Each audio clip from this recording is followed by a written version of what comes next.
अस्सलाम वालेकुम। आज हम अपने किचन में बना रहे हैं लोबिया कबाब। इसके लिए मैंने ये 1 पाव लोबिया लिए हैं और इनको 2 गिलास पानी में डाल के उबलने रखा है।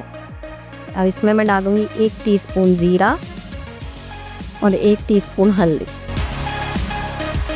और अब हम इसको गलने तक पकाएंगे कि ये गल जाए। ठीक है, तो देखें ये मैंने इसको ग्राइंड कर लिया है लोबिया को।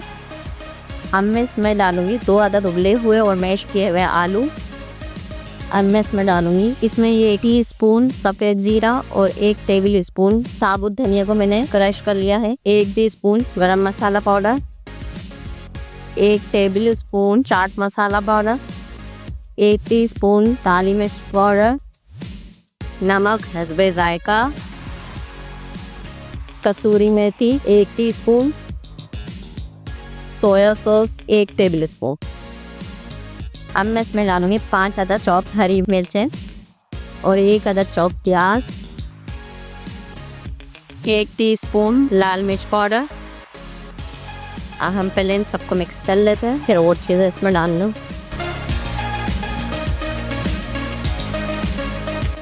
अब इसमें मैं हरा धनिया पुदीना डालनी हूँ 1 गड्डी।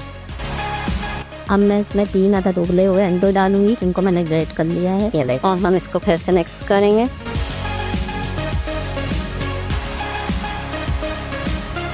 ये देखें, अब ये हमारा मिक्सचर तैयार हो गया कबाबों का, जितने बड़े आपको बनाने हो। ये देखें,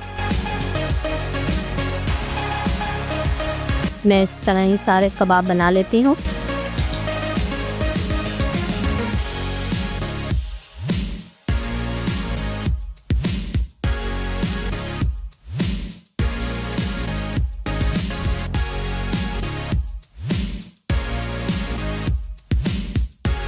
और ये देखेंगे इस तरह हमने शेप दे दिया है कबाबों को। अब हम इनको अंडे न करके अब यहाँ हमने कढ़ाई में ऑयल गरम कर लिया है तलने में। मैंने अंडे फेंट लिए हैं। अंडे आप कितने भी ले सकते हैं, उनमें कोट करके इनको तलना है इस तरह से, और डालते ही एकदम नहीं हिलाना है वरना ये चिपक जाएगा नीचे। ये देखें, ये सही है।